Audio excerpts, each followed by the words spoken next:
Welcome to the Bookman's Corner. I'm your host, Lois Lindstrom. If you like James Bond films, you'll enjoy my interview today with best-selling author Jonna Mendez, who started out as a GS-3 and eventually became the chief of disguise at the Central Intelligence Agency, or CIA. Her memoir is titled A Woman's Life in the CIA, Unmasked, in True Face, and it covers her 27 years at the agency. Readers should know there's a lot of detail in this book, which includes hostile interrogations and defensive driving techniques while looking down the barrel of a gun. On the humorous side, Joanna talks about being on a trip to Calcutta, India, when she tells a woman to stop pushing into her space, and she is shocked to learn it was Mother Teresa. Jonna, how did you get into the spy business with regard to the Cold War and the United States and the Soviet Union? It was an unlikely place for me to turn up, I must say. I had come from Wichita, Kansas to Europe. I got a job working at Chase Bank. Hadn't ever worked in a bank before. Met some young American people. There was huge military presence, American military presence back then. I was 20 years old. 20 years old, my goodness. And I wanted to stay. Anyway, I started dating one of that group of Americans. And a year and a half later, I married him in Switzerland, which is the Las Vegas of Europe, because you can put together a wedding very quickly. The paperwork is not such a problem. And I ended up married to the CIA, but I didn't know it initially. You didn't even know it before, when you married him, you didn't know he worked for the CIA? He couldn't tell me until we were married. There are all kinds of funny rules inside, but if you're undercover, you cannot divulge your cover, only to family. So once I became family, I was interested to see that he wasn't just a Department of Army civilian. He was CIA. Now, what were the challenges to women who were working in the CIA in the 1970s? How much time do you have? Well, just do a brief overview of how. I think where I was working at CIA probably reflected the American workplace in general. And that was in the 1970s, right? Yeah. Late 60s, 70s. My mom worked at Boeing in computers. It was a professional job. She had, every time they lost a government contract, they laid the women off. Of course. Yeah. And then, they'd bring them back, but now they're working for the people who had been working for them. This just went on and on. At CIA, you could get a job as a contract wife overseas, which I did, secretary. And then when we came back to the States, they offered me a staff secretary job, but it was still the very bottom tier of jobs. Sure. And there was no real path up. Now tell us about the CIA task force on working married couples, because you are now, both you and your spouse are working for the CIA, and you describe the duties of the wives of the CIA officers who wanted to change, but 99% of the men there did not want any change at all, right? Well, because the rules served the men. When you would go overseas as a spouse, you'd be the accompanying spouse. They would ask you to do all kinds of small chores, operational chores, leave a car for me here, do this, pick up a package, because you were above suspicion. When the men went overseas, they generally would come back and get promoted for their performance overseas. The women that went overseas would come back, and if they had risen a grade or two in the secretarial field, when they came back, they would drop back down to the beginning. And so you could never get any. Frustrating. You could never get any professional. No momentum at all. Yes, exactly. But I was part of a task force about working married couples, and the change that we made was that the wife, if she left a job to go overseas with her husband, she had to be guaranteed at least the equivalent of that job when she came back. Sure. They couldn't drop her back down. At that time, CIA was having a problem staffing overseas because the wives didn't want to go. So Yeah. the men said, can't go. That's right. And that's what forced their hand, really. That was good. That was good. Now, explain your assignment at the CIA to train a wealthy Middle Eastern businessman who lived in Germany on how to use secret writing. Yeah. How does that work? How did that work? Well, everyone thinks secret writing is like lemon juice and your mother's iron. These kind of simple things that as kids we used to play around with. Secret writing is probably still in use today. It's a very secure way to communicate with someone overseas. And how does it work? You take 3 pieces of paper, you make a carbon sandwich. There's a clean piece of paper and then a piece of carbon paper and a clean piece of paper. And you write your message on the top. Mm-hmm. It's impressed on the carbon, and the bottom page has then that impression, but it's invisible. Then you can write a letter on top of that invisible message and mail it to your guy in China. And he knows it's coming. He knows what to look for. He takes it, and depending on where he is, well, if he's in Russia, it might be vodka that develops it. You pour a liquid over it. You put it in a tray, and you put some kind of a liquid on it, and we tell them which one. It might be a brand name in their grocery. And then the message comes up. That is like a James Bond film. Valerie Plain Wilson wrote a book called Fair Games. Yeah. And you had some interesting observations about Valerie's first CIA training course. And tell us about her super driving skills. That was interesting to read. Valerie and I, we shared that experience at 2 different times, but we took the same course. Tell us about that course. The piece of it that I think you're referring to was they were talking about if you're overseas and you're driving down some road and there's a roadblock. You have to make a quick decision. Is that a legitimate roadblock, or is that something that I don't want to get too close to? So you might want to avoid it. So what do you do to avoid it? You have options. No, you have options, okay. You drive and you stop your car and you evaluate what's going on.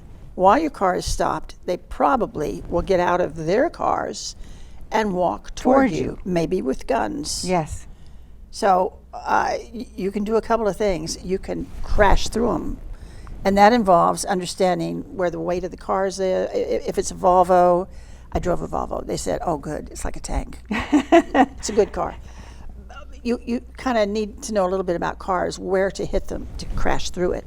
But the more elaborate solution is to do a reverse 180. Reverse 180. Yeah. So you flip the car around and you do. You adjust your rear view mirror, you put the car in reverse, they're walking toward you, and you just basically floor the car in reverse. And when you're going about 40 miles an hour backwards, you pull on the handbrake, and what that does is it causes the wheels of the front wheels of the car to come off the ground. Wow. And then you spin and you hit the ground with the wheels down, and you're going forward now, 40 miles an hour. Okay. It's doable. I did it. Pretty exhilarating, but right? About 6 months later, I said I would never actually try that. It takes nerves of steel. I'd probably kill someone. That's right. Certainly, I would wreck a car. And chapter 9 of your book is the Middle East. You were carrying a lot of money to buy jewelry for secretaries at the CIA who had given you their money for certain items in Egypt. And then once you were there, you were pickpocketed, and you were totally broke. I mean, what happened? What did you do? You were kind of shocked, right? It was a life lesson. This was a trip that came out very quickly. It's one of the reasons that being overseas makes sense, because you can get on a plane and go to Egypt in the morning. If you're back here, it takes a week. Yeah. The paperwork. So all the secretaries came and they said, "Oh, you're going. I want a cartouche. These cartouches that we loved them back then." I took their money. I took their names. I said, "Sure." Got to Egypt. And they're gold, right? Are they gold? They're gold. Yeah. And each one has your name in hieroglyphics. Oh, how neat! It's very cool. I got there. All I was doing was delivering a piece of equipment that was so classified that I never knew what it was. But before I could do the cartouche thing, I went to see the chief of station. I said, everything's taken care of. where do I have a lot of cash. Where's the American Express over here? He said it's 3 blocks away. I'm walking. When I got there, I reached in my purse, and my billfold was gone. And I thought when I discovered that, I thought I probably knew who did it. There was one man in a long white robe. He was too close to me, but I was new, and I thought maybe they don't have that sense of distance that we do. They told me later, the chief of station said that man could probably support his family for a couple of years. On the cash he got from you, that's right. Which made me actually feel a little better. A little better, that's right. Tell us the time you threw beer over the head of your superior in a bar, and the Navy SEALs roared with laughter. And why did you do it, and what did Harry, the man who you covered with beer, do in return to you? He wasn't my superior. He was a colleague, right? He was a colleague, and okay. we were taking a course, but he knew the material of the course, so he was teaching it. Okay. So in that way. Okay. We were in the bar at the CIA facility after a busy day, and there were some Navy SEALs there. We were all there. Everybody was drinking beer. We were working on identifying the cause of an explosion. So we were creating huge explosions, and then we go in and find the seat of the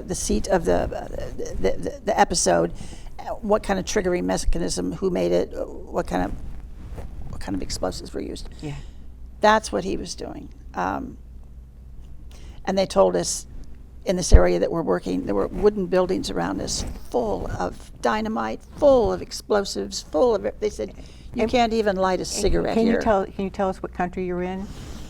Oh, we're in the United States. This is a training facility in the United States. Okay. A CIA training facility.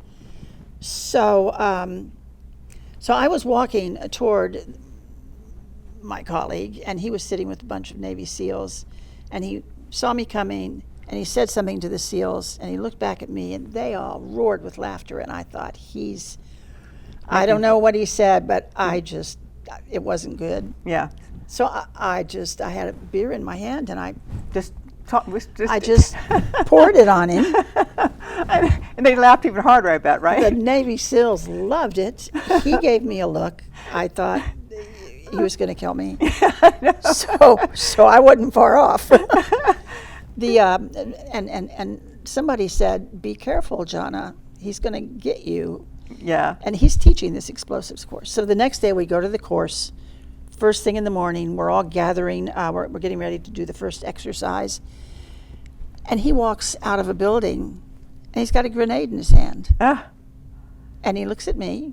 I was kind of standing over here, and he just like it was a ball. He just tossed it over to you, right? He rolled it to me. He rolled, and it rolls like a football. It doesn't roll. It's kind of lopsided, but here it comes. A live grenade, and I guess you were panicked, right? There was one other woman in that course, and she said, "Run, run!" And when she said that, I thought, that's what he wants me to do. He wants me to act like a girl, and I'm not going. So I just stood there, and it kind of came fairly close to me, and then the thing went off. My God. It's almost hard to talk about. It was right in front of me, and it went off. He had removed all of the fragments that would normally be there, the things that do damage. All it was a great big bang, but I didn't know that he had removed all those fragments, and I couldn't stop shaking. That was like, whoa. Yeah. And I always thought, I could probably get him fired. Yeah, that's right. And I decided that I wouldn't do that. We were part of the same course, so I couldn't rat him out. Yeah, you couldn't rat him out. That's right. But what I did was I named a chapter in my book for him. Yeah. Some people have to get it to read this story. It's really funny. Now, can you tell us about the most hostile interrogation that you ever witnessed in your job at the CIA? So these men came on the bus. We were going to lunch. We were in a course about being taken hostage, and while we were going to lunch, this group of men with masks got on the bus, put hoods over you, right? Hoods over our head, and wrestled us away, hands behind our back, took us to this, we didn't know because we couldn't see, put us in cells and kept us there for 3 days. And were you able to talk to each other? No. You were isolated then? We were isolated. That must have been very frightening. It was, and it really was a terrible course, but you learned so much. For instance, I'd never truly been hungry. Yes. 3 days into that course, I was like starved. Yeah, I took on a new meaning, and they would come like every 30 minutes and look in your cell, and it wasn't a big cell, but they wanted you standing up the whole time.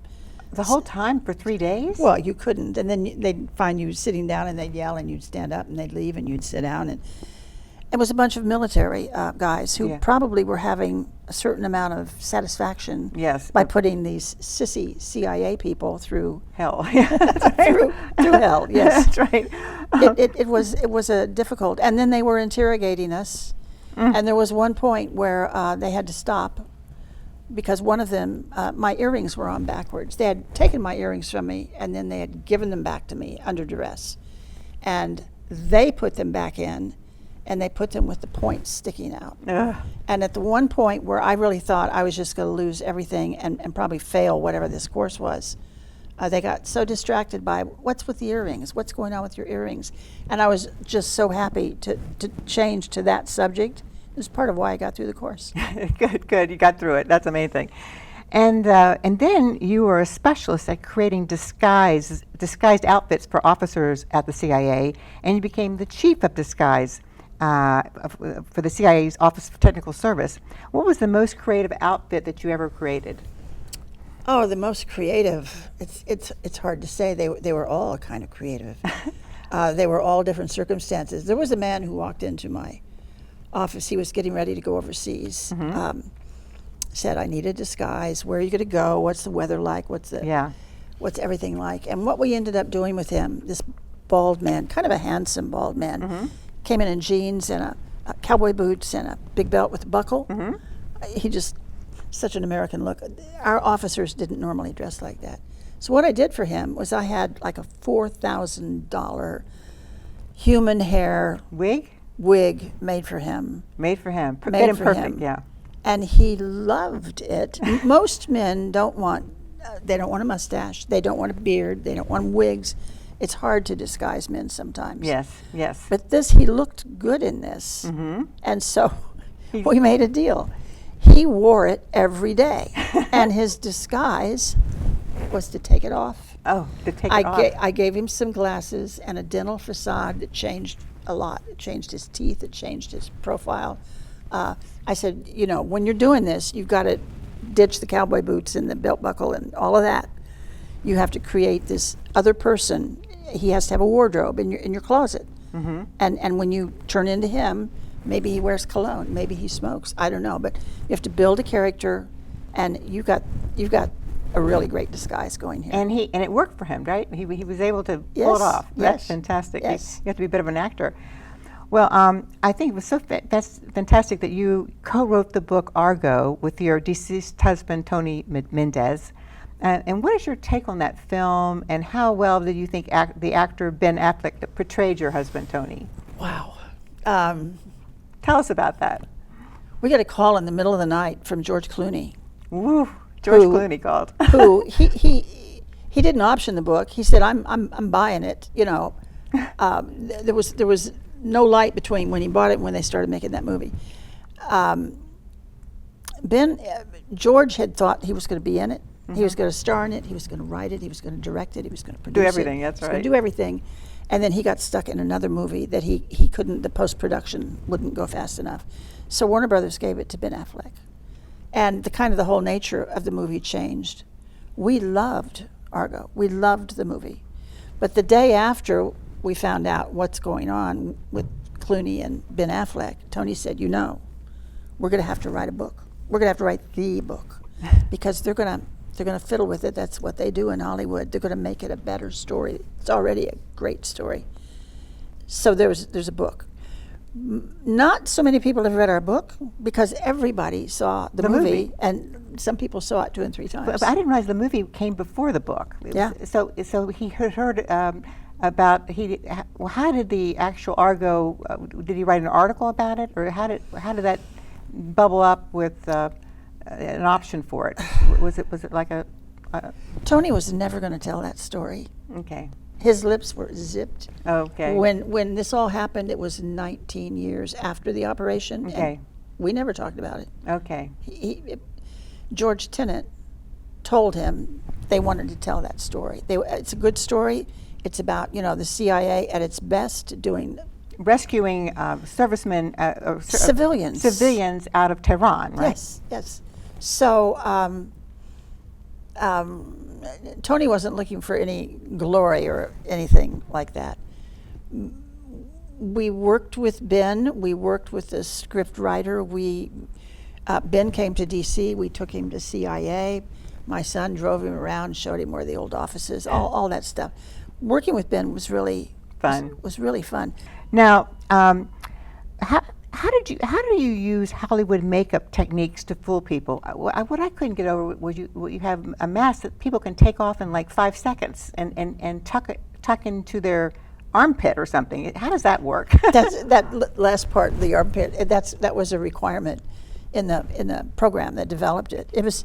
I came in sort of in the middle of that. It took 10 years to develop that technology where you could actually put something like that on, wear it. I could sit here and talk to you. I could be wearing it now, except it's classified and they won't let me have it.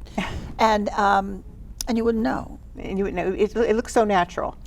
When we were doing those masks, we could change your gender, we could change your ethnicity, we could change everything about you. We could create a twin.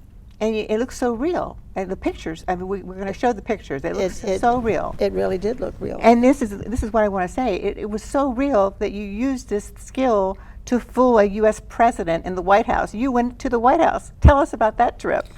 Well, that's enthusiasm run wild. I was chief of disguise when we were developing this. The first one that was made from me, I was an African American man.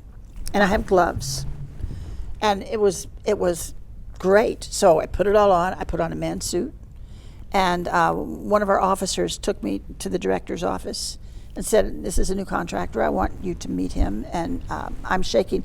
I knew when we shook hands that was a latex glove. Mm-hmm. He'd know. Mm-hmm. So he liked it. The director liked it so much. He said, "We're going to take it to the head of CIA." That was Judge Webster, who just passed recently. He was a great man. Showed it to Judge Webster. He loved it. And he said, "We're going to the White House." Okay. And I said, "Hold on. It works here, but I'm not sure the Secret Service, if they do a body search, I mean, there's so many ways they can figure out that exactly. this isn't." So I said, I need to go in as a woman, and they said, "Well, make another one." And, that's what I did, kind of a Hispanic look, lovely hair. I loved the hairdo. I was younger. And you're completely different though from your look. I mean, the skin tone, everything completely different. Yeah. Yeah. And he was surprised when you took that mask off, right? Well, he was, because I was in the middle of a briefing, and I handed him some photographs of himself. This is George H.W. Bush. George H.W. Bush, the father. Pictures of himself when he was head of CIA, yeah, in disguise. And he liked that. People like looking at old pictures. Yes, Oh God, that was really good. Yeah. And then I said, "Well, I'm wearing something even better than what we gave you back in the day, and I'm going to take it off and show it to you." And write us about the surveillance in Moscow is very tough for the U.S. Embassy staff, and it's 24 hours a day, 7 days a week. What gadgets did you use there to avoid surveillance?